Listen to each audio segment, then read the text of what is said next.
Friends, అందరికీ కూడా ముందుగా వినాయక చవితి శుభాకాంక్షలు. వినాయకుడు అంటేనే మనందరం కూడా గణాధిపతిగా ముందు మనందరం కూడా ఏ పని మొదలుపెట్టినా కూడా ఏ కార్యానికైనా కదా వినాయకుడిని గణాధ్యక్షుడిగా మనందరం కూడా గణాధ్యక్షుడిగా మనందరం కూడా పూజించుకుంటూ ఉంటాం కదా. ఈ అగ్రాధిపత్యం వెనకాల మరి పెద్ద కథే ఉందన్నమాట. వినాయక చవితి ఈరోజు మనందరం సెలబ్రేట్ చేసుకుంటూ ఉన్నామంటే దాని వెనకాల ఉన్నటువంటి వినాయక వ్రత కథ అనేది మామూలుది కాదు. కాబట్టి ఈరోజు మన వీడియోలో వినాయక చవితికి సంబంధించినటువంటి ఆ యొక్క వ్రత కథని మనందరం కూడా వినేద్దాం. సో మరి ఎవరైనా కనుక ఫస్ట్ టైం మన ఛానల్ చూస్తున్నట్లయితే కనుక సబ్స్క్రైబ్ చేసుకుని పక్కనే ఉన్న బెల్ ఐకాన్ని క్లిక్ చేసేయండి. అలాగే మా వీడియోని లైక్ చేసి ఈ వీడియోని స్కిప్ చేయకుండా చివరి వరకు చూడడానికి ట్రై చేయండి. వినాయకుడు అంటేనే మనందరం కూడా ఆది గణపతిగా మహాగణపతిగా మనందరం కూడా వినాయక చవితిని సెలబ్రేట్ చేసుకుంటూ ఉండి గణాధిపత్యం వినాయకుడికి అయితే ఇవ్వడం జరుగుతుంది కదా. మనం ఏ పని మొదలుపెట్టినా కానీ మొదట వినాయకుడిని పూజించుకుంటూ ఉంటాం. అయితే దీని వెనకాల చాలా పెద్ద వృత్తాంతం ఉంది. ఎంతో అద్భుతమైనటువంటి ఆ యొక్క గణాధిపత్యం గురించి కానీ ఆ యొక్క వినాయకుడి యొక్క జననం గురించి కానీ ఇప్పుడు మనం తెలిసేసుకుందాం. పూర్వం ఒకప్పుడు గజాసురుడు అనేటువంటి ఒక రాక్షసుడు ఉండేవాడు. ఆ రాక్షసుడు పరమేశ్వరుడికి ఘోర తపస్సు అయితే చేయడం జరిగిందనమాట. మరి అలా చేసినటువంటి గజాసురుడికి పరమేశ్వరుడు ప్రత్యక్షమై వరం కోరుకోమంటే ఏ వరం కోరుకోమన్నాడో తెలుసా? ఆ యొక్క పరమేశ్వరుడు తన ఉదరంలో కొలువు ఉండాలని, తాము ఎప్పుడూ కూడా మరి పరమేశ్వరుడు తాను యందు కొలువు ఉండాలని అయితే వరం అయితే కోరుకోవడం జరిగింది. ఆ విధంగా వరం కోరుకున్నటువంటి గజాసురుడికి పరమేశ్వరుడు మరి భక్తుడు మెచ్చి ఆ యొక్క పరమేశ్వరుడు ఆ యొక్క గజాసురుడు శరీరంలోకి అయితే ఉదరంలోకి అయితే కడుపులోకి అయితే వెళ్ళిపోవడం జరిగింది. ఆ విధంగా వెళ్ళిపోగానే సృష్టి మొత్తం స్తంభించిపోయింది. పరమేశ్వరుడు లేని సృష్టి ఇంక ఎక్కడా లేనట్టుగా మొత్తం కూడా సృష్టి స్తంభించిపోయింది. దీంతో దేవతలందరూ కూడా శ్రీ మహావిష్ణువుని ప్రార్థించారు. పార్వతీదేవి కూడా ఎన్నో విధాలుగా పరమేశ్వరుడు లోకం చూసి తట్టుకోలేకపోయింది. దీంతో మరి బ్రహ్మ విష్ణు మహేశ్వరులు అందరూ కలిసి గజాసురుడు ఉండేటువంటి ఆ యొక్క నగరానికి మరి మారు వేషాల్లో అయితే వెళ్ళడం జరిగింది. గజాసురుడిని మరి ఏ విధంగానైనా సరే మరి ఆ యొక్క ఉదరం నుంచి పరమేశ్వరుని వదిలించాలనేటువంటి ఉద్దేశంతో పరమేశ్వరుడిని ఎలాగైనా సరే తిరిగి తెచ్చుకోవాలనే ఉద్దేశంతో బ్రహ్మ విష్ణు మహేశ్వరులు మారు రూపం ధరించి మరి బ్రహ్మ విష్ణు మహేశ్వరులు అందరూ కూడా గంగిరెద్దులు ఆడించేవారిలాగైతే మారడం జరిగిందనమాట. మరి విష్ణువు గంగిరెద్దులు ఆడిస్తూ ఉంటే బ్రహ్మ గంగిరెద్దులా మరి ఇంద్రదేవతలందరూ కూడా ఆ యొక్క గంగిరెద్దులు ఆడించే వాళ్ళగా మారిపోయి మరి గజాసురుడు ఆస్థానానికి అయితే వెళ్ళడం జరిగింది. ఆ విధంగా గజాసురుడు ఆస్థానానికి వెళ్ళినటువంటి వాళ్ళందరూ కూడా ఎంతో అద్భుతంగా మరి ఆ యొక్క గంగిరెద్దులను ఆడించి మరి గజాసురుడిని అయితే మెప్పించడం జరిగింది. గజాసురుడు మెప్పించగానే గజాసురుడు రాక్షసుడు మరి ఎంతో మరి ఈ విధాలుగా మరి ఆ యొక్క వాయిద్యానికి మరి ఆనందపడి తను ఏ విధమైనటువంటి కోరినా కానీ నేనైతే ఇస్తానని చెప్పేసి అయితే మాట ఇవ్వడం జరిగింది. దాంతో అప్పుడు ఇంద్రదేవతలందరూ కూడా మరి పరమేశ్వరుణ్ణి నీ ఉదరంలో ఉన్న పరమేశ్వరుణ్ణి అయితే మాకైతే కావాలి అని చెప్పేసి అయితే అడగడం జరిగింది. దాంతో మరి ఆ యొక్క గజాసురుడు వచ్చిన వాళ్ళు మామూలు వాళ్ళు కాదని సాక్షాత్తం బ్రహ్మ విష్ణు మహేశ్వరుల రూపమైనటువంటి ఆ యొక్క ఇంద్రదేవతలందరూ కూడా బ్రహ్మ విష్ణువు ఇంద్రదేవతలందరూ కూడా వచ్చారని చెప్పేసి అయితే గ్రహించి పరమేశ్వరుని ప్రార్థించి తన ఉదరాన్ని తీల్చుకుని బయటికి రమ్మని అయితే ప్రార్థించడం జరిగింది. ఆ విధంగా వెంటనే పరమేశ్వరుణ్ణి ఈ యొక్క ఇంద్రదేవతలు మరి విష్ణుమూర్తి అందరూ కలిసి పరమేశ్వరుని ప్రార్థించగానే పరమేశ్వరుడు యొక్క గజాసురుడు యొక్క ఉదరాన్ని కడుపుని చీల్చుకుని బయటకు అయితే రావడం జరిగింది శివలింగం. అప్పటి నుంచి కూడా పరమేశ్వరుడు మళ్ళీ బయటకు వచ్చి మళ్ళీ అందరినీ కూడా మరి అది ఆదర్శంగా నిలవడానికి మరి అందరినీ కూడా మరి కైలాసానికి అయితే ప్రయాణం అయితే అవడం జరిగిందనమాట. మరి ఆ విధంగా అద్భుతంగా ఈ యొక్క గజాసురుడి నుంచి బయటకు వచ్చిన తర్వాత గజాసురుడు అయితే ఒక వరం అయితే అడగడం జరిగిందనమాట. పరమేశ్వర, నన్ను నువ్వు ఎప్పుడూ కూడా నీ అందే కలిపి ఉండేలాగా నన్ను అనుగ్రహించు, నాకు మరి జన్మ ఉండకుండా నీ యొక్క నీచంతనే నేను ఎప్పుడూ కూడా ఉండేలా ఆశీర్వదించు అని చెప్పేసి అయితే చెప్పడం జరిగింది. దాంతో వెంటనే కూడా పరమేశ్వరుడు ఆ యొక్క వరాన్ని ఆ యొక్క భక్తుడికి అనుగ్రహించి మరి వెంటనే కూడా పార్వతీదేవి దగ్గరికి అయితే కైలాసానికి అయితే బయలుదేరాడు. పార్వతీదేవి దగ్గరికి వెంటనే పరమేశ్వరుడు మరి జయధ్వానాలతో మరి అందరితో దేవతలందరితో కూడా కైలాసానికి అయితే రావడం జరుగుతుంది. మరి వెంటనే కైలాసానికి పరమేశ్వరుడు వస్తున్నాడని చెప్పేసి పార్వతీదేవికి అయితే వార్త అయితే రావడం జరిగింది. ఇక్కడే మనం గణపతి యొక్క జననం గురించి అయితే ఇప్పుడు మనం ఈ యొక్క కథలో గణపతి జననం గురించి ఇప్పుడు ఈ కథ గురించి చెప్తూ ఉందన్నమాట. మరి ఆ విధంగా పార్వతీదేవి పరమేశ్వరుడు వస్తున్నాడని చెప్పేసి అభ్యంగన స్నానం చేయడానికైతే వెళ్ళడం జరిగింది. అలా చేస్తూ ఉంటే పార్వతీదేవికి ఒక తనకి కొడుకు లేరని, తనకు పిల్లలు లేరని అనిపిస్తూనే ఒక అందమైనటువంటి ముద్దతో మరి ఒక అద్భుతమైనటువంటి ఒక బాలుడిని చేయాలని చెప్పేసి అయితే అనుకుని ఆ యొక్క బాలుడికి రూపంలో ఉన్నట్టు ఒక ప్రతిమను చేసింది ఆయన. మరి ఆ విధంగా చేసినటువంటి ప్రతిమకి ప్రాణం కూడా పోసిందనమాట. మరి ఈ విధంగా పార్వతీదేవి పోసినటువంటి ఆ యొక్క ప్రసి ప్రాణాన్ని మనందరం కూడా ఇప్పుడు గణాధిపతిగా చెప్పుకుంటూ ఉన్నాం. మరి ఆ విధంగా గణపతికి మరి ప్రాణం పోసినటువంటి ఆ యొక్క పార్వతీదేవి మరి తాను స్నానానికి వెళ్ళి వస్తానని, ఈలోపు కైలాసానికి ఎవరూ రాకుండా తాన్ని కాపలా పెట్టేసి అయితే వెళ్ళడం జరిగింది. మరి ఆ విధంగా ప్రాణం పోసుకున్నటువంటి ఆ బాలుడు మరి కైలాసానికైతే కాపలాగా ఉన్నాడు. పార్వతీదేవి చెప్పేదాకా ఎవరిని కూడా లోపలికైతే పంపించద్దని చెప్పేసి అయితే బాలుడికైతే చెప్పడం జరిగింది. వెంటనే మరి పార్వతీదేవి అలా లోపలికి వెళ్ళి మరి ఈ యొక్క కుమారుణ్ణి, ఎవరైతే కుమారుడు ఉన్నాడో కుమారుడిని బయట కాపలా పెట్టగానే పరమేశ్వరుడు మొత్తం ఇంద్రా దేవతలందరూ కూడా మరి కైలాసానికి జయ ధ్వానాలతోటైతే రావడం జరిగింది.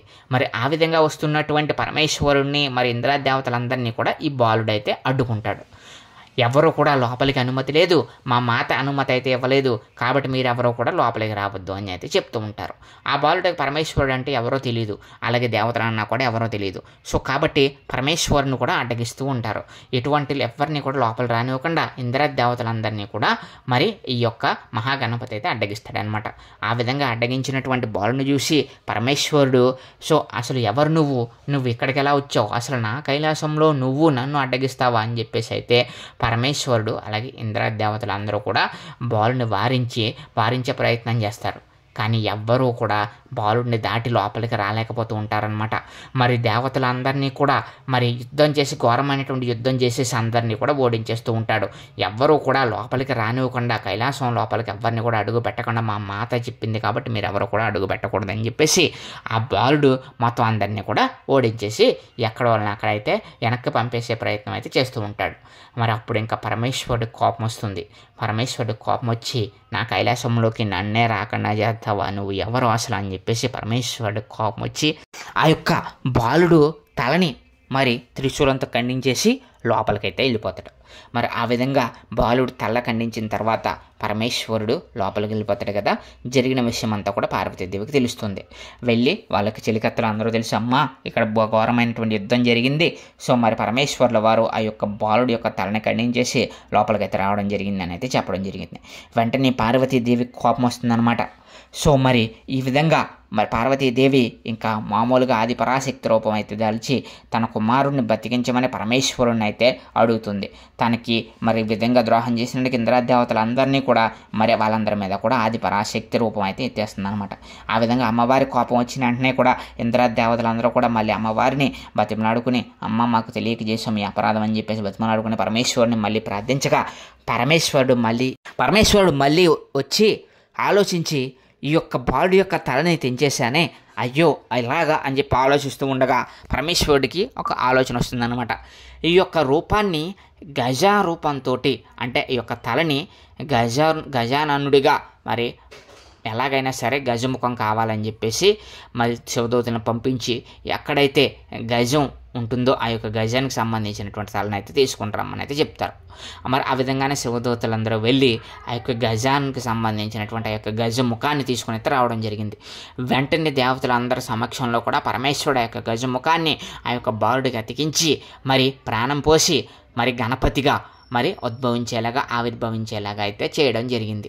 మరి ఈ విధంగా గజరూపం కలిగిన వాడికి రావాల్సింది కాబట్టి గజాననుడు అనే పేరు పెట్టి పార్వతీ పరమేశ్వరులందరూ కూడా పునర్జన్మను ప్రసాదించి మరి చిరంజీవి అష్టైశ్వర్యాలు అలాగే మరి మొత్తం అందరూ కూడా మరి గణాధిపతిగా మరి ఈ విధంగా పూజలు చేసి మరి మళ్ళీ ప్రాణప్రతిష్ఠ చేసి పరమేశ్వరుడు ఆ యొక్క బాలుడికి గజానుడుగా నామకరణం చేసి పార్వతీదేవి బిడ్డగా మళ్ళీ కూడా తీసుకురావడం జరిగింది.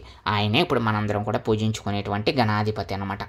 మరి ఆ విధంగా వినాయకుడిని ఆ విధంగా గజరూపుడిగా మనందరం కూడా కొలుచుకుంటూ ఉంటాం కదా.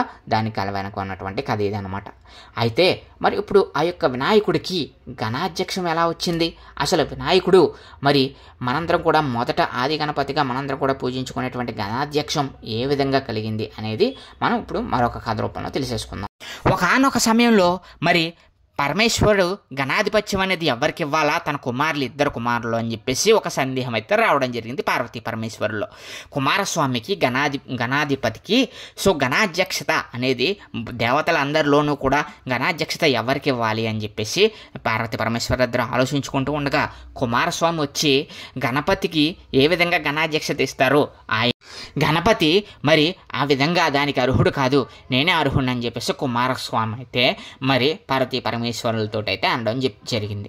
దాంతో మరి పార్వతీ పరమేశ్వరులు ఇద్దరూ కూడా వీళ్ళిద్దరికీ కూడా ఏదైనా ఒక పరీక్ష పెడితే మరి దాంట్లో విజయం సాధించిన వాళ్ళకైతే గణాధ్యక్షత అయితే ఇవ్వడం జరుగుతుందని చెప్పేసి పార్వతీ పరమేశ్వరులు దేవతలందరూ కలిసి వీళ్ళ ఇద్దరికీ కూడా ఒక పరీక్ష అయితే పెట్టడం జరిగిందనమాట.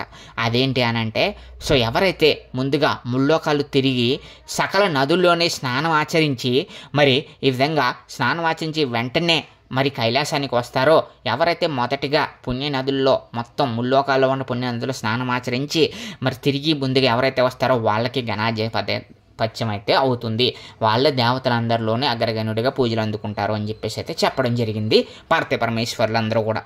అప్పుడు మొదటిగా మరి దానికి అంగీకరించి కుమారస్వామి గణపతి అంగీకరించి కుమారస్వామి వేగంగా తన నెమలి వాహనం మీద వేగంగా వెళ్ళి ఎలాగైనా సరే నేనే గణాధిపత్యం సాధించాలి అనే ఉద్దేశంతో మరైతే వెళ్ళడం జరిగిందనమాట. ముందుగా నెమలిని తీసుకుని వెంటనే వెళ్ళిపోయాడు. కానీ వినాయకుడు మాత్రం ఎక్కడికి వెళ్ళకుండా అలాగే ఆలోచిస్తూ ఉండిపోయాడు. ఎందుకంటే తనకి వాహనం లేదు.